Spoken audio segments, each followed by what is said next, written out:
और यहां आपको बता दें इस बीच ये जानकारी आप तस्वीरों के जरिए देख रहे हैं, जहां पर उप मुख्यमंत्री डॉक्टर प्रेमचंद बैरवा तस्वीरों के जरिए दिखाई दे रहे हैं और साथ ही साथ deputy CM doctor Premchand Bairwa Jogaram Patel इस दौरान प्रेस कॉन्फ्रेंस करने जा रहे हैं। और बीते रोज से ही लगातार हाई लेवल मीटिंग चल रही थी और अब जो है प्रदेश के लोगों को भी प्रेस ब्रीफिंग के जरिए ये पीसी के जरिए बताया जाएगा कि आखिर क्या बड़े कदम अभी तक लिए गए हैं, क्योंकि देखा जाए तो बीते रोज से अब तक कई बड़े कदम लिए जा चुके हैं सीमावर्ती क्षेत्रों में। न सिर्फ जो सुविधाएं हैं या फिर जो चीजें हैं, बेसिक इक्विपमेंट जो हैं जिनकी जरूरत पड़ सकती है, ब्लड बैंक, इन सभी चीजों की व्यवस्था की गई है। अरविंद सारस्वत जी हमारे बीच में मौजूद है। मैं सबसे पहले प्रेमचंद बैरवा जी को आमंत्रित करता हूं कि अपनी बात रखें। सभी को नमस्कार। आज हमारे माननीय मुख्यमंत्री जी ने मंत्री परिषद की बैठक बुलाई, जो राजस्थान में 1070 किलोमीटर की जो पाकिस्तान से सीमावर्ती एरिया आ रहा है, और जिस तरह से पाकिस्तान के द्वारा जो वर्तमान की परिस्थितियों में जिस तरह से उन्होंने ऐसी स्थिति उत्पन्न कर रखी है, उसकी गंभीरता को लेते हुए आज हमारे मुख्यमंत्री जी ने और कल रात को भी पूरी रात पूरी गंभीरता से लेते हुए सभी अधिकारियों को और सभी कर्मचारियों को वहाँ पे तैनात किया। सभी की छुट्टियाँ कैंसिल की है और सभी मंत्रिमंडल के लोगों को जो यहाँ पे थे वो, और जो सीमा क्षेत्र में हमारे मंत्रिमंडल के साथी हैं, वो वहीं से वीसी से जुड़ के और एक एक स्थिति का जायजा भी लिया और सभी को निर्देशित किया गया है कि हम सभी जनप्रतिनिधि या सभी हम आम लोग ब्लैकआउट जैसी जो भी दिशा निर्देश हमारे प्रशासन के द्वारा दिए जाते हैं, उनकी हम सब मिलकर पालन करें। और इस गंभीर परिस्थिति को देखते हुए माननीय मुख्यमंत्री जी ने अपने मुख्यमंत्री कोष से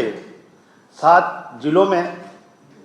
4 जिलों में उन्होंने स्वीकृत राशि करी है, 3 जिलों में 2.5 करोड़ रुपए, और इनसे जो भी इमीडिएट कोई भी इंस्ट्रूमेंट खरीदी जाए उनके लिए एक व्यवस्था की है। और जितने भी आपातकालीन जो भी व्यवस्थाएं हो उनके लिए, जैसे फायर ब्रिगेड हो या डॉक्टर्स की व्यवस्था हो, एम्बुलेंस हो, चाहे डॉक्टर्स की व्यवस्था हो, इन सब को देखते हुए सब उस सीमावर्ती एरियो में सभी जगह एक व्यवस्था की है और सभी को निर्देशित किए हैं कि हम सबका दायित्व है, आप और हम सभी का, कि हम सभी इनकी पालना करें। और जिस तरह की कोई सोशल मीडिया वगैरह किसी में भी कोई इस तरह की कोई खबर आए उसको ध्यान में नहीं दें और हम बिल्कुल पॉजिटिव तरीके से पालन करते हुए आगे इस का मुकाबला करें। और मैं हमारे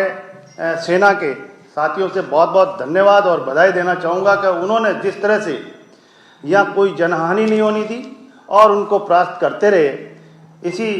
के संदर्भ में मैं हमारे राष्ट्रीय नेतृत्व माननीय यशस्वी प्रधानमंत्री नरेंद्र मोदी जी का, हमारे गृह मंत्री जी का और हमारे रक्षा मंत्री जी का भी बहुत बहुत धन्यवाद और आभार व्यक्त करना चाहूँगा कि उनके निर्देशन में हमारी सेना का उत्साह बढ़ा और सेना ने एक अच्छा काम किया है, जो हमारे लिए एक गर्व की बात है। माननीय मंत्री महोदय,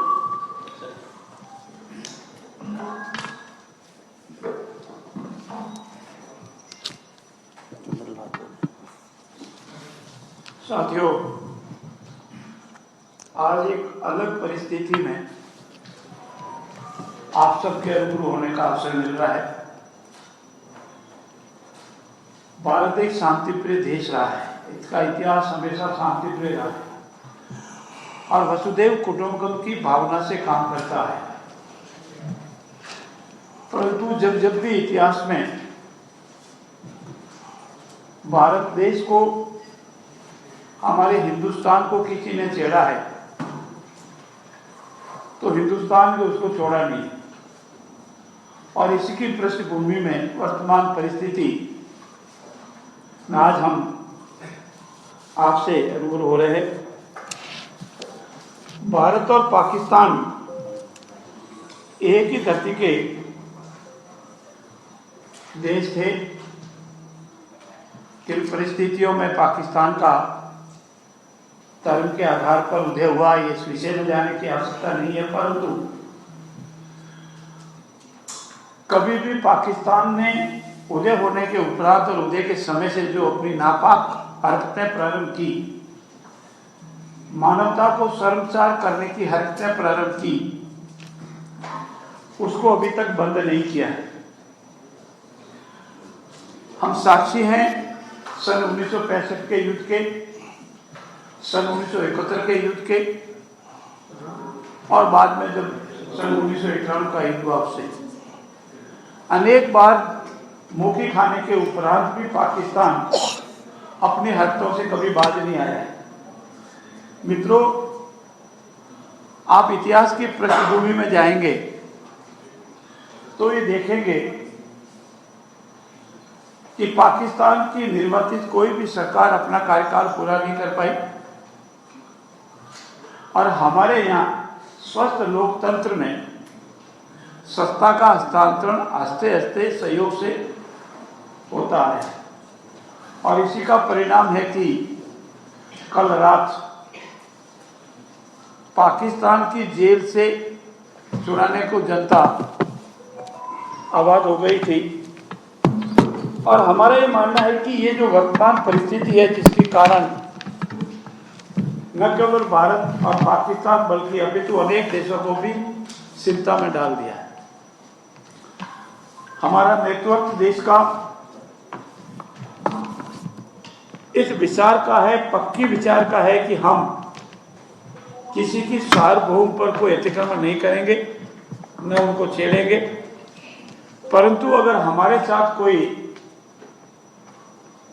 नाइंसाफी करेगा, मानवता को शर्मसार करने वाली घटनाएं करेगा और हमको छेड़ेगा तो हम उसको छोड़ेंगे भी नहीं।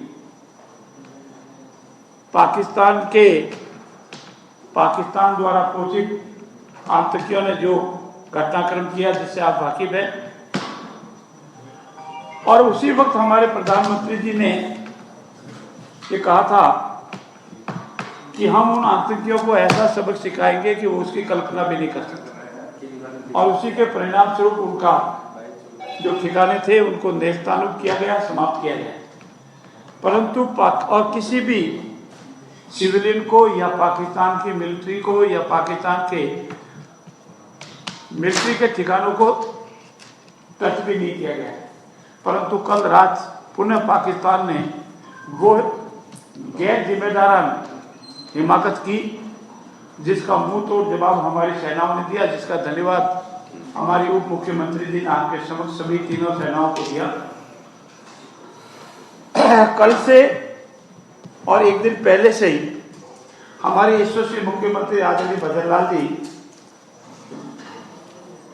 को आभास हो गया था कि हिंदुस्तान का जो घटनाक्रम चल रहा है उसके लिए राजस्थान को सतर्क रहना चाहिए, और हमारे यशस्वी प्रधानमंत्री जी ने भी इस बार इशारा किया है।